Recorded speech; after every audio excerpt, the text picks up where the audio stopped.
10 में भी आप सबने इस टॉपिक को क्या किया है, पढ़ा है। तो आइए शुरू करते हैं। आज शुरू करते हैं। नाम है भारत में आर्थिक सुधार। भारत में आर्थिक सुधार। इसमें पढ़ना क्या है? उदारीकरण,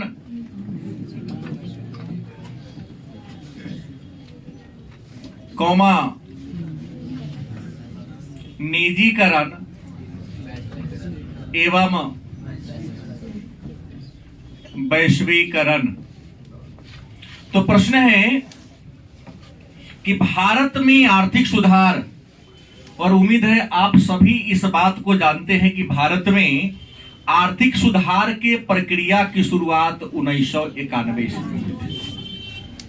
मैं नया कुछ भी नहीं बता रहा हूं, हमारे सारे बच्चे इस बात से पहले से विज्ञ है, मतलब नॉलेज है आपको, और सहमत भी है कि भारत में आर्थिक सुधार कब शुरू हुआ? 1991 ईस्वी में। लेकिन प्रश्न एक आया है कि 1991 ईस्वी में भारत में आर्थिक सुधार क्यों आया? एक प्रश्न दूसरा आया, महत्वपूर्ण प्रश्न, कि 1991 में भारत में आर्थिक सुधार क्यों?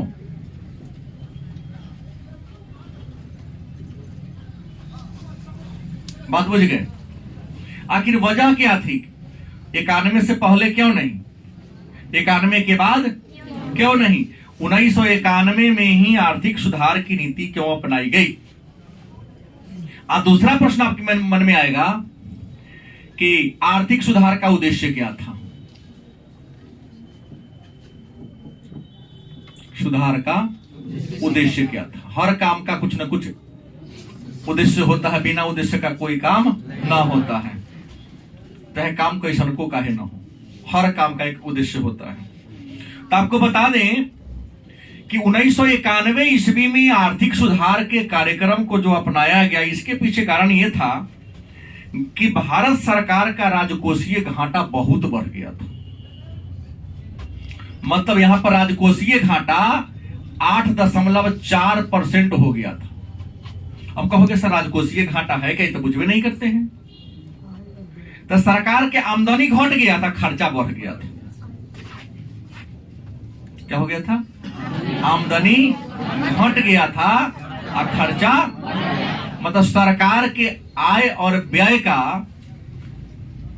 को ही राजकोष कहा जाता था। सरकार का जो राजकोष था वो घाटा क्या हो गया था? बढ़ गया था। हर साल सरकार को अपने बजट का लगभग 8.5% रुपया घाटा में करना पड़ता था। ऐसे घाटा के लिए सरकार को कर्ज लेना पड़ता था।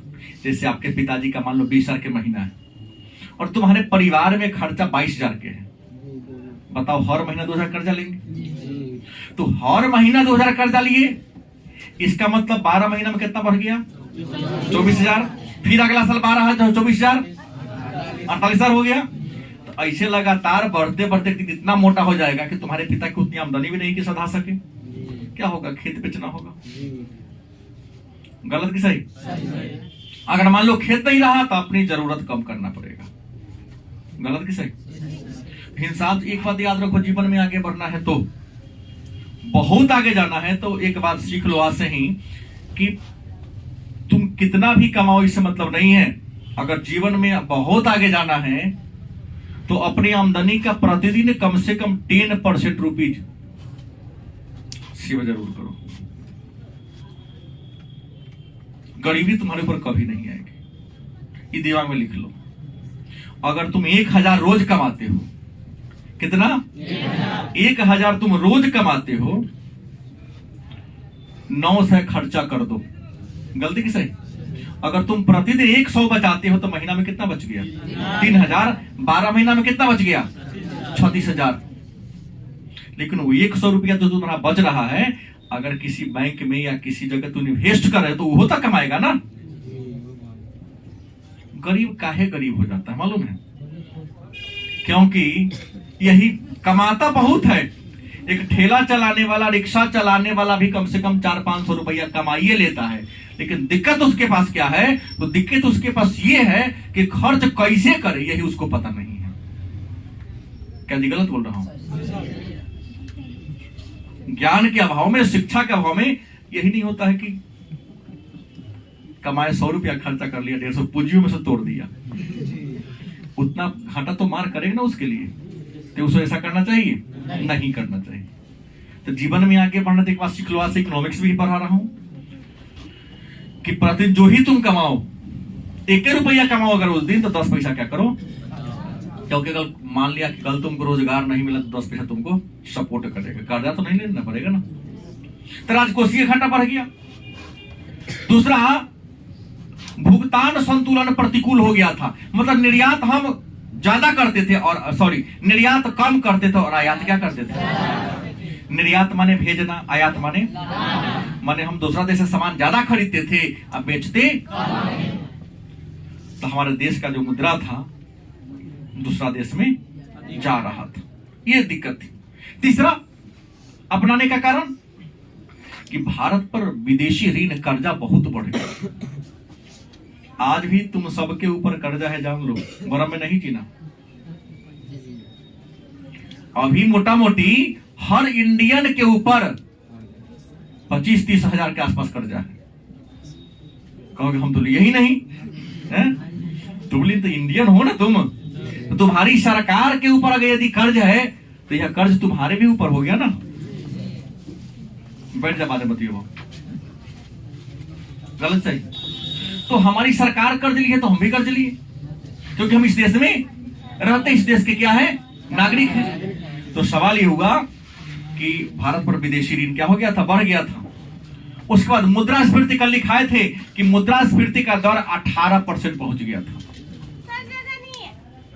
मतलब कोई बैठा लो, भारत के मुद्रा का जो वैल्यू था, जो क्षमता थी,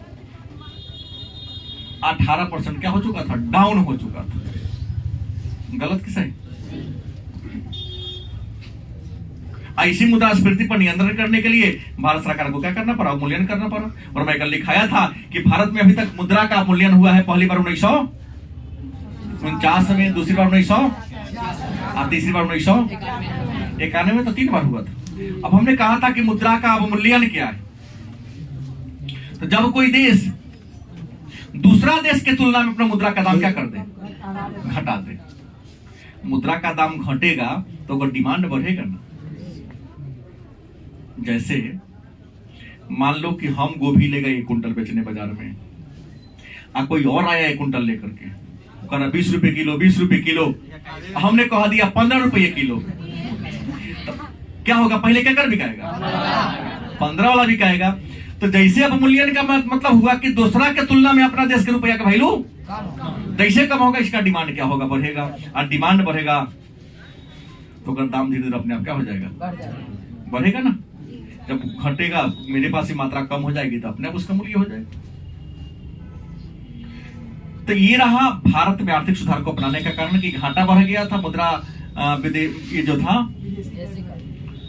विदेशी का ऋण बढ़ गया था, मुद्रास्फीति का दर बहुत ज्यादा ऊंचा बढ़ गया था। इन्हीं विषम परिस्थिति में आर्थिक नीति नहीं अपनाता तो देश और बर्बाद हो जाता, दिवालिया ही हो जाता, कर्ज में डूब जाता।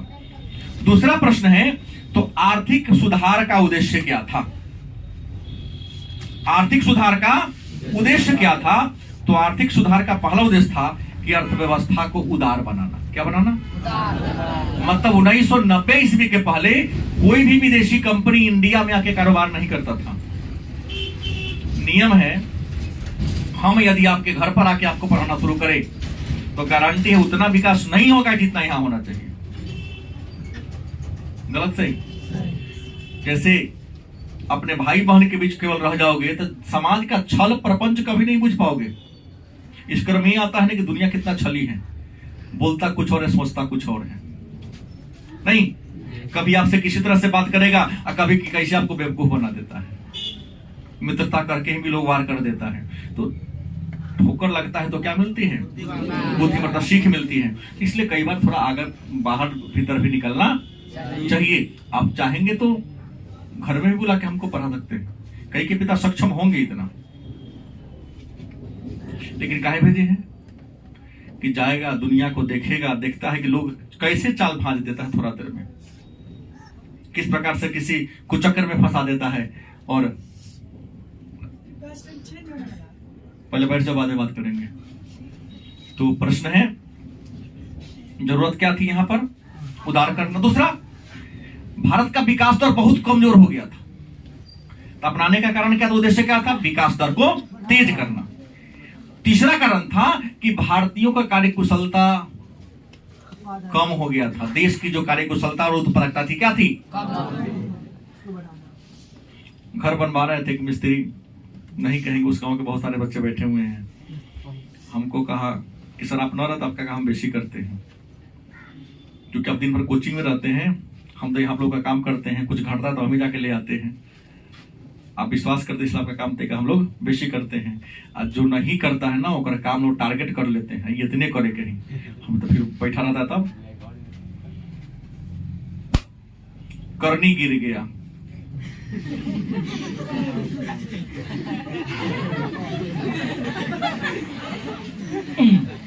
उठाएगा, दो बार धोधा करेगा, मतलब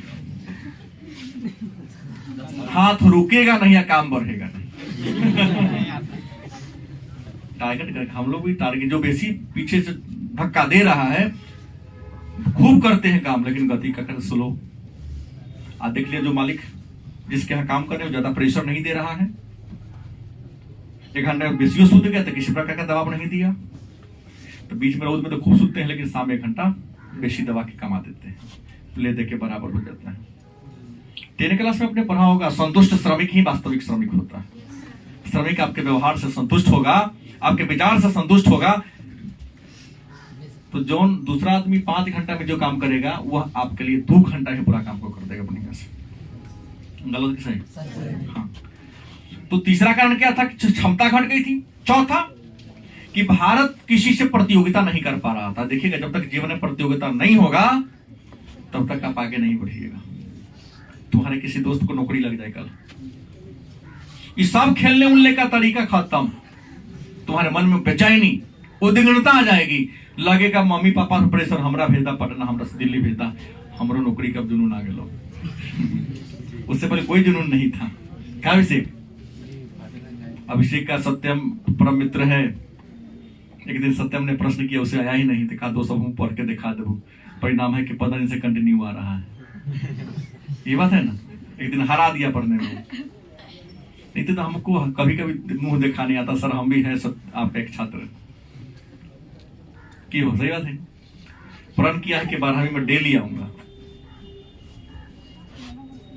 तो दूसरा, आधुनिकीकरण को बढ़ावा देना। जब तक आप किसी देश से संपर्क नहीं रहिएगा तब तक आगे नहीं बढ़िएगा, क्योंकि हम किसी काम को कैसे करते हैं और वह उसी काम को कैसे करता है।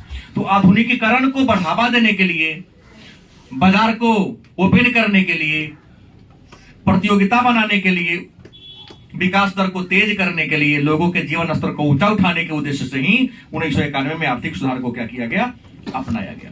अब सवाल है, तो नई आर्थिक नीति की प्राथमिकता क्या थी? नई आर्थिक नीति की प्राथमिकता क्या थी? तो नई आर्थिक नीति की प्राथमिकता की बात करते तो पहली प्राथमिकता थी कि उत्पादन में वृद्धि करना। क्या करना? उत्पादन में क्या करना? वृद्धि करना। मान लो कि आपके खेत में पहले 1 बीघा में या 1 एकड़ में 20 क्विंटल धान होता है, तो ये प्रयास करना कि अब 30 क्विंटल हो, 40 क्विंटल हो। कारखाना में या साल भर में अगर आपके देश में लोहा का उत्पादन 100 मिलियन टन था, तो कम से कम 110 मिलियन टन उत्पादन हो। मतलब उत्पादन को बढ़ाना इसकी पहली प्राथमिकता। दूसरी क्या थी? क्षमता का पूर्ण प्रयोग करना। जैसे आप इंसान हैं, अच्छा आप सब में कम से कम नौकरी सबको दे दिया जाए तो कई घंटा काम कर सकते हो? ईमानदारी से 6 घंटा, 8 घंटा। अगर आप 8 घंटा काम करते हैं तो देखना आपका विकास कितना होगा। और जो 4 घंटा काम करेगा डेवलपमेंट क्या होगा? कम होगा ना। तो दूसरी थी प्राथमिकता इसकी कि हमारे देश में जो साधन है, जो मशीन है, 24 घंटा मशीन चलेगा तो यो खराब ना होगा। 4 घंटा काम करता है, 20 घंटा बैठले रहता है। 24 घंटा मशीन चले, ऐसा उपाय सोचिए। तीसरी थी राजकोषीय घाटा को कम करना। घट बढ़ गया था कितना? 8.4% था, उसको क्या कर देना? घटा देना। क्योंकि देश में जब तक घाटा होता रहेगा देश का विकास ना होगा। उदाहरण दिया, जैसे आपके पिताजी 20,000 कमाते हैं, अब 22,000 खर्चा होता रहेगा, तब तक तुम कभी अमीर नहीं बन सकते हो। नियम होगा, अगर 20,000 कमाते हैं तो 15,000 खर्चा करेंगे, 16,000 खर्चा करेंगे, तो 4,000 स्टॉक में होगा, तब तुम्हारा डेवलपमेंट होगा। अपने आमदनी का एक निश्चित धनराशि हर दिन क्या करना होगा? आपको शेविंग करना होगा। एक टारगेट बनाना चाहिए सबको। एक टारगेट बना लो। अभी तुम मान लो कि 20 साल में तुमको नौकरी लगती है, 20 साल के हो गए हो, गोल पूरा कर लो कि हमको 40 वर्ष पूरते पूरते करोड़पति बनना है। तुम्हारे पास कितना समय बच गया? 20 साल बचता है। तो 1 करोड़ को 20 से भाग में दे दो। कितना में दो? 20 से भाग दे दो। अब फिर जितना है उसको 365 से भाग दे दो। तुमको 20 वर्ष से मान लो करोड़पति बनना है, 1 करोड़ बनाना है। 1 करोड़ हुआ ना, कितना से भाग दे देंगे? अब जो जी भागफल आएगा उसको पुनः 365 से क्या करेंगे? भाग देंगे, उन्हें दिन निकाल देंगे। अब तुमको ये देखना कि एक दिन कितना बचाएंगे कि हम 20 साल जाके करोड़पति हो जाएंगे। सोचे है कभी? कौन जरूरी है? पापा होटल जिंदाबाद नहीं। साल में 2 नीमन शॉर्ट पैंट खरीदाइए जाता है। पॉकेट खर्चा कभी कभी 10-20 रुपया मिलिए जाता है। तो अपने सोचने की जरूरत क्या है? गेट पर बुआ ने सटा दो, प्रचार लोग ज्यादा चलबे करेगा 28 तक। प्रश्न है, घाटा को कम करना होगा। एक तरीका बताया हूं, समृद्ध बनना है तो इसको सोचना पड़ेगा कभी न कभी। आपको ये नहीं कि भैया सबको, दीदी सबको भी कहा जा रहा है, हाथ नहीं पसरना किसी के सामने। जीवन में आगे बढ़ना है तो पढ़ लिख कर उसका उपयोग करना है। अब बेटियां कमजोर नहीं है। उस विमान को बेटियां चलाती हैं जो कोई पुरुष साहस नहीं किया था। 7 समुद्र को पार करना था, 7-8 गो लड़की कहीं हम करेंगे। केबीसी के सीट पर आई थी, उसको बुलाया गया था एक बार, और सब नौजवान सब थे, कोई पुरुष नहीं था। सबके मन में डर था कि कहीं गया जहाज डूब गया समुद्र में तो वो नहीं रह जाएंगे। सातों कहा कि नहीं हम जाएंगे। आर्मी की थी 7 लड़की, पूरे हिंद महासागर, प्रशांत महासागर, अटलांटिक महासागर सब का असर करके आ गई जहाज से। लेकिन उसमें क्या परेशानी हुई? वहां खान की थी वो सब। अब सवाल है, तो प्राथमिकता क्या था? घाटा को कम करना। दूसरा, आधारिक संरचना का विकास करना। देश का विकास करने के लिए आपके पास आधारभूत सुविधा होना चाहिए। क्या था? बिजली होनी चाहिए, पानी होना चाहिए, शिक्षा होना चाहिए, अच्छा स्वास्थ्य होना चाहिए, परिवहन के साधन होने चाहिए, संचार के साधन होने चाहिए। याद है ना, पहले बहुत ज्यादा गरीबी थी। पहले के तुलना में गरीबी बहुत घटा। इस बात को आपको मानना पड़ेगा, क्योंकि पहले दिल्ली दूर था, अब दिल्ली मात्र 2 घंटा दूर है। और नहीं 2 घंटा से कम पैसा वाला होकर मात्र 14 घंटा दूर है। बस पर चढ़ 14 घंटा बाद दिल्ली। सड़कें इतनी अच्छी हो गई हैं, सड़क इतना सुंदर बन के लगता है लोग गांव में साइकिल से। हर कौन ऐसा गांव नहीं है जिस गांव से कम टेम्पू नहीं जाती है शहर में। घर पे खाना पीना खाए, लंच बांध लिया, शहर में आया, शाम तक काम किया, फिर टेम्पू पकड़ा चल गया अपना घर, कुछ घंटा घर हूं काम कर लिया। गलत बोल रहा हूं? तो सोचना पड़ेगा। तो आधारिक संरचना का विकास करना है। इसके अलावा लोगों के जीवन प्रत्याशा को बढ़ाना। मैं इस 9वीं में ही पढ़ाया हूं कि आजादी के समय भारतीयों का औसत एज मात्र 32 साल था। आजादी के समय भारतीयों का औसत एज कितना था? 32 साल होते होते मैक्सिमम इंडियन मर जाता था। क्योंकि खाएगा भरपेट स्वच्छ भोजन तब ना अधिक दिन तक जिएगा। खाना निमन मिलवे नहीं करेगा, अच्छा मिलवे नहीं करेगा तो शरीर का पोषण होगा न होगा, सारा सेल टूट जाएगा, इंसान जल्दी मर जाएगा। और आज भारतीयों का जीवन प्रत्याशा कम से कम मतलब 70 साल के आसपास हो गया है। डेटा तो 69.9 देता है, तो 70 पहुंच गया है ना। कारण क्या है कि आधारभूत सुविधा का विकास हो चुका है, मेडिकल का विकास हो चुका है। ऐसा कोई गांव नहीं है जहां तक जाने के लिए कम से कम कड़िया का पिच ना है। अलकतरा वाला शहर में भले ही नाला है, लेकिन गांव का ऐसा कोई गली नहीं है जहां ढलैया रोड ना है। ग्राम पंचायत को कर दिया गया है। क्या गलत बोल रहा हूं? भले नल जल फेल हो गया। कोनो गांव के चल रहा है जहां के मुखिया जी अच्छे हैं। 80% तो बेईमाने था। नल हल गया लेकिन पानी गया ही नहीं। तब ना 80% मुखिया पुराना का वार्ड हारबो किया है। 80% लोग हारबो किया, ही बात को मानिएगा। सर्वे आया था पेपर में। तो प्राथमिकता ये थी। अब है नई आर्थिक नीति के चरण कौन है? नई आर्थिक नीति के चरण की बात करते हैं तो नई आर्थिक नीति के 3 चरण हैं।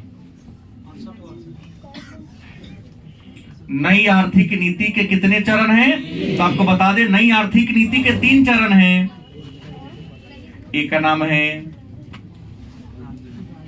उदारीकरण, दूसरे का नाम है निजीकरण, तीसरे का नाम है वैश्वीकरण।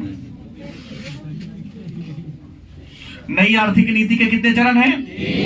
अब देखो, उदारीकरण को अंग्रेजी में क्या कहते हैं? LIBE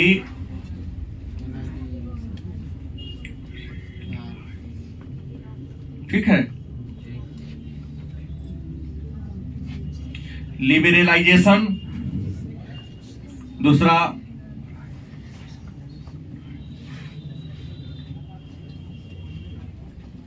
privatisation.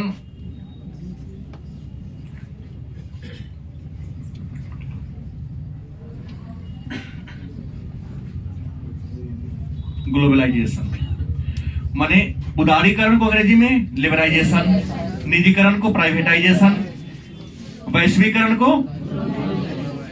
अब देखो, उदारीकरण का हम क्या ले लिए? L। प्राइवेटाइजेशन का क्या ले लिए? नई आर्थिक नीति के कितने तत्व हैं? 3, जिसका नाम क्या है? तो पूछेगा LPG नीति क्या है? अब LPG नीति का मतलब आप ये नहीं समझिएगा कि सर LPG माने गैस, गैस के सिलेंडर पर लिखा है LPG, लिक्विफाइड पेट्रोलियम गैस। यहाँ नहीं है, यहाँ इकोनॉमिक्स है। L for liberalisation, P for privatisation, G for. तो इसी को कहते हैं उदारीकरण, निजीकरण और वैश्वीकरण को सम्मिलित रूप से LPG नीति। और नई आर्थिक नीति के कितने चरण हैं? नाम क्या है? उसके बाद अब प्रश्न, उदारीकरण क्या है या उदारीकरण से आप क्या समझते हैं? तो व्यापार पर या कारखाना खोलने पर जो अनावश्यक प्रतिबंध है, क्या जी? व्यापार या कारखाना खोलने पर जो अनावश्यक प्रतिबंध है, उस प्रतिबंध को क्या कर देना? समाप्त कर देना, हटा देना। क्या कहलाता है? गलती किससे? निजीकरण क्या है? तो निजीकरण एक प्रक्रिया है। जब कोई कंपनी सरकारी है, घाटा में चल रही है, तो उसका मैनेजमेंट निजी हाथ को सौंप दो। छोटा सा उदाहरण दो, अन्यथा नहीं लेंगे, क्योंकि मैं जानता हूं कई बच्चे हमारे ऐसे हैं जिनके मम्मी पापा, भैया, दीदी, दादा सरकारी टीचर हैं। सरकारी में जाकर निमन नहीं पढ़ाते हैं, अपना कोचिंग में खूब बढ़िया से पढ़ाते हैं। गलत बोल रहा हूं? हाँ, वहां थकान दूर करे, कोचिंग के थकान दूर करने के लिए विद्यालय में लोग जाते हैं। गलत नहीं बोल रहा हूं। बात को कई लोग सुनेंगे, वीडियो कहीं देख लेंगे, तुम्हारे घर के लोग तो तकलीफ होगा उन्हें, लेकिन तकलीफ नहीं करनी चाहिए। जो वास्तविकता है वही मैं बताया हूं। क्योंकि अगर वहां ईमानदारी से विद्वान लोग हैं, विद्वता में कमी नहीं है कुछ लोगों में, भले ही 80% बेकारे हैं, उनका लिखा वो खुद भी यहाँ नहीं पढ़ पाते हैं। लेकिन जो 20% विद्वान है वो पढ़ाते नहीं, अगर वो पढ़ाते तो आप मेरे यहाँ पढ़ने नहीं आते, क्योंकि वहां हर विषय के लिए अलग अलग टीचर हैं। मैं हर विषय को अकेला पढ़ाता हूं, दोनों में अंतर होगा। स्पेशलिस्ट और जो मिला जुला हो, दोनों में डिफरेंस होगा। लेकिन कहीं ना कहीं नहीं पढ़ाते हैं, लेकिन मजबूरी है, पास होना है, परीक्षा तो होबे करेगा, तो आपको किसी न किसी के सानिध्य में तो जाना पड़ेगा। तो निजीकरण क्या है? सरकारी कंपनी घाटे में जा रही तो उसका जो प्रबंधन है, मैनेजमेंट है, निजी हाथ को सौंप देना, या उसके कुछ शेयर को, चाहे पूरा शेयर को निजी हाथ में सौंप देना, क्या कहलाता है? फिर वैश्वीकरण क्या है?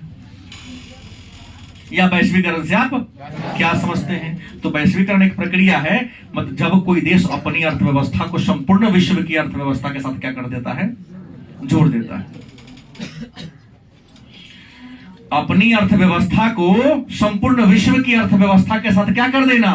जोड़ देना, वैश्वीकरण।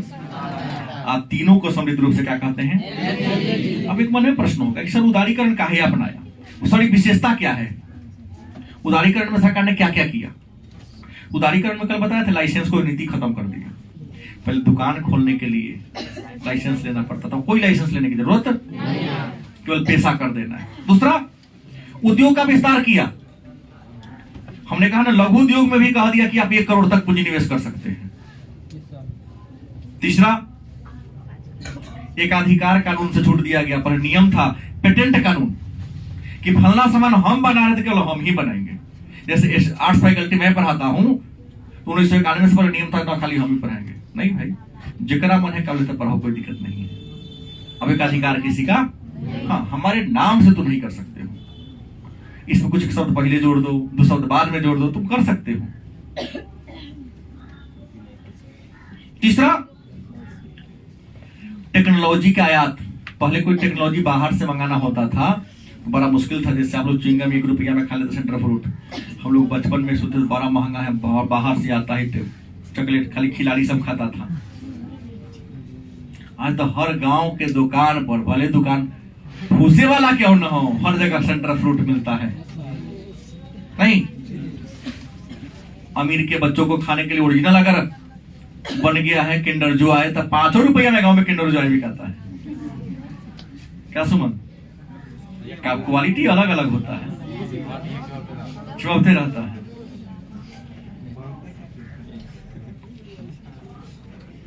तो यहां क्या हुआ? आयात, उसके बाद आयात, टेक्नोलॉजी के आयात पर छूट देना, कर के दर घटाना, क्योंकि टैक्स का दर पहले क्या था?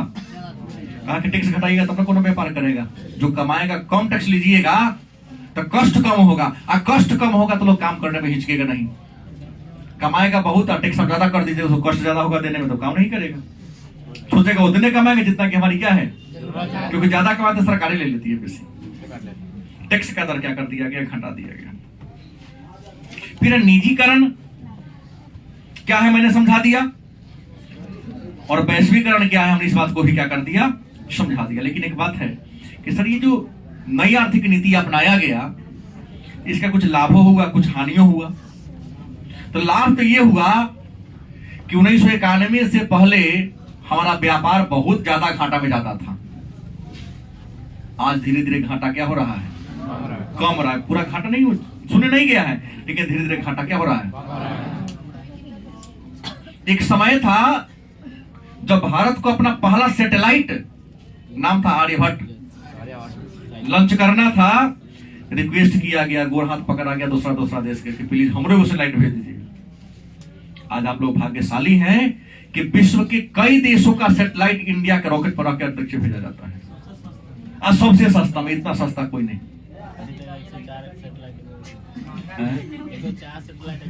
एक बार में 104 को सैटेलाइट भेज दिया। सोच लो कितना हम आगे बढ़ गए। आज बहुत ऐसे चीज हैं, 1991 से पहले बहुत कुछ ही चीज अपने देश में उत्पादित होता था, निर्माण होता था। आज हमारे जरूरत के हर चीज हमारे भारत में क्या हो रहा है? उत्पादन हो रहा है। एक परिणाम किसका है? उदारीकरण का। किसका है? नई आर्थिक नीति। अगर नई आर्थिक नीति नहीं होता तो आज इस मुकाम तक हमारी अर्थव्यवस्था क्या होता? नहीं पहुंचता। बात समझ गए? तुदारीकरण से ये ज्यादा हम सबको क्या मिला है, लाभ मिला। इस बात को हम लोग कल लिख लिए थे।